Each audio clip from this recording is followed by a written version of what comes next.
물가 상승률은 조금 둔화됐다고는 하는데 여전히 서민들의 물가 체감은 여전히 높습니다.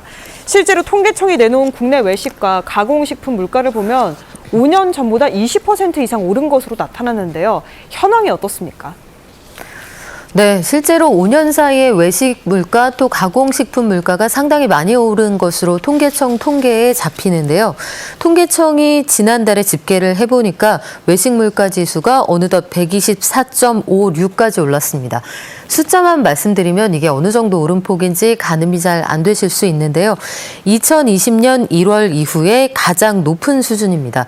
2020년, 2021년 당시에 물가가 상당히 많이 올라갔던 거 이런 것들 기억을 해보시면 그때 이후로 가장 높다. 물가 상승폭이 어느 정도로 빠른지 알 수가 있고요. 지금 그래픽 보여드리는 것처럼 그 사이에 김밥이 38%, 햄버거는 37%, 짜장면이 33%, 치킨도 28% 이상 물가가 올랐습니다. 서민들이 즐겨 찾는 한 끼 식사가 거의 대부분 물가가 다 올랐다. 이렇게 말씀드려도 과언이 아닌 상황이고요. 외식이나 가공식품 물가가 24% 이상 증가했는데 전체 물가 상승률도 물론 그 사이에 높아졌습니다. 고금리 고물가 시대라는 말이 이제 입바루처럼 붙어 있는 상황인데 전체 물가 상승률과 비교를 해봐도 외식과 가공식품 물가가 1.5배 정도 높습니다. 그러니까 사람들이 실제로 체감하는 물가는 정말 높을 거다 이렇게 짐작을 해볼 수가 있고요. 대단한 외식이 아니더라도 점심시간에 직장인들이 나가서 밥 한 끼 사 먹으려고 해도 손이 떨린다 이런 말이 나올 정도입니다. 서민 생활 체감 물가가 여전히 고공행진 중인 그런 상황인데 앞으로도 이 물가가 빠르게 잡힐 수 있을 것이냐 이 부분에 대해서는 상당히 우려가 있는 상황입니다. 이런 상황이다 보니까 정부는 무엇보다도 밥상 물가를 안정시키기 위해서 일단은 6월에서 7월 460억 원을 투입해서 농축산물을 좀 할인해 주기로 했습니다. 어떤 품목에 우선 적용될까요? 네, 6, 7월이면은 더워질 때쯤 우리 닭고기 소비가 늘어나게 되죠. 그리고 휴가철이 가까워 오면 돼지고기 수요가 늘어납니다. 야외에서 돼지고기를 사 먹는 사람들까지 늘어나기 때문인데 이 돼지나 닭 또 여름 과일 등을 최대 50% 할인하는 그 할인 지원을 정부가 시작을 합니다.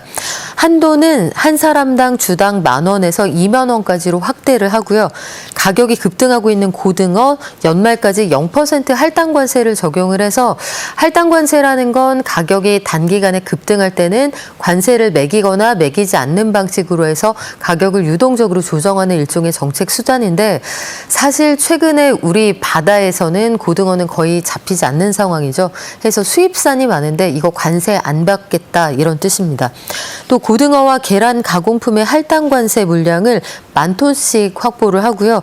최근에 계란 가격 급등하고 있다 이런 소식도 전에 한번 전해드렸는데 정부가 현장에서 혹여 담합이 없는지 확인하는 작업과 별개로 또 수입하는 여러 가지 가공물들에 대해서는 관세를 좀 인하하기로 했습니다.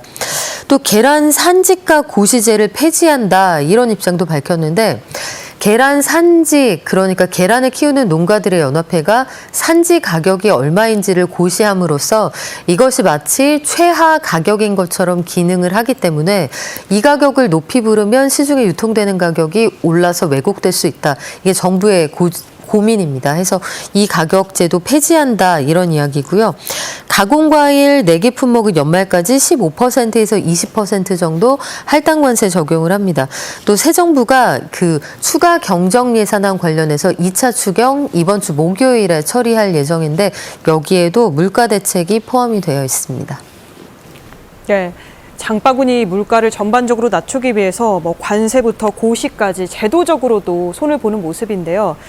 더불어서 이달 말에 종료 예정이었던 유류세 인하 조치 그리고 자동차 개별 소비세 인하 조치 등도 연장됩니다. 이건 또 어떤 효과가 있을까요? 네, 최근 들어서 아마 그 서울 수도권에서 기름 넣어보신 분들은 리터당 가격이 1,700원 넘었다는 거 확인하실 수가 있을 텐데 사실은 과거 아주 오랫동안의 평균치에 비하면 이 1,700원이라는 가격이 상대적으로 높은 수준은 아닙니다만 그동안 국제유가가 워낙 많이 떨어져 왔기 때문에 저렴한 가격에 기름 넣다가 갑자기 기름값 오른다 하니까 이거 체감하는 물가가 너무 단기간에 올라간다. 이 부분에 대해서 걱정하시는 분들이 많습니다. 사실 요 사이에 유가가 오른 건 당장 휘발유 가격에 반영이 되지는 않습니다만 5월까지 국제유가가 떨어졌음에도 불구하고 환율이 많이 올랐거든요. 이런 것들이 반영이 돼서 시차를 두고 이제 우리가 사용하게 되는 휘발유 등에 반영이 되고 있는 건데 이 휘발유 등에 붙는 유류세를 한시적으로 인하하는 조치 8월 말까지 연장을 합니다. 휴가 시즌, 우리가 흔히 드라이빙 시즌이라고 하는 그때 휘발유 수요가 반짝 늘어나게 되는데 이런 것들 감안한 조치로 볼 수가 있겠고요. 휘발유는 10%, 또 LPG 부탄은 15% 유류세 인하를 현재와 같이 유지를 하기로 했고 중동 사태의 영향이 어떻게 될지 아직까지는 예단하기가 어렵습니다. 이스라엘이 이란을 선제 타격하면서 시작된 이 중동의 어떤 그 전면전 양상에 대해서 국제 유가가 변동성이 극심한 상황인데 이란이 어쨌든 휴전할 의사가 있다는 걸 밝히고 있는 상황이라 방송하고 있는 화요일 기준으로는 국제유가 급등세가 좀 진정되고 있습니다만 이게 또 전황이 어떻게 흘러갈지 모르는 상황이라 이 부분에 대해서도 정부가 단속을 한다는 입장입니다. 또 자동차 개별 소비세 30% 인하해 주는 건 반년 더 연장을 합니다. 자동차 판매라는 건 내수 경기의 바로미터 같이 여겨지는데 요즘 경기 안 좋다는 이야기가 많고 사실 국내에서 자동차 판매 참 어렵다 이런 이야기들 많이 나오기 때문에 이런 것들 좀 독려할 수 있는 조치 이어가겠다는 뜻이고요. 자동차 개별 소비세는 최대 100만 원까지 할인을 하게 되고 그밖에 서민의 취사나 난방용으로 사용하는 이 에너지 비용 좀 줄여주겠다는 입장도 나왔습니다. LPG와 LPG 제조용 원유에 대해서 할당 관세 0%를 적용하고 있는데 이 조치도 연말까지로 연장을 합니다.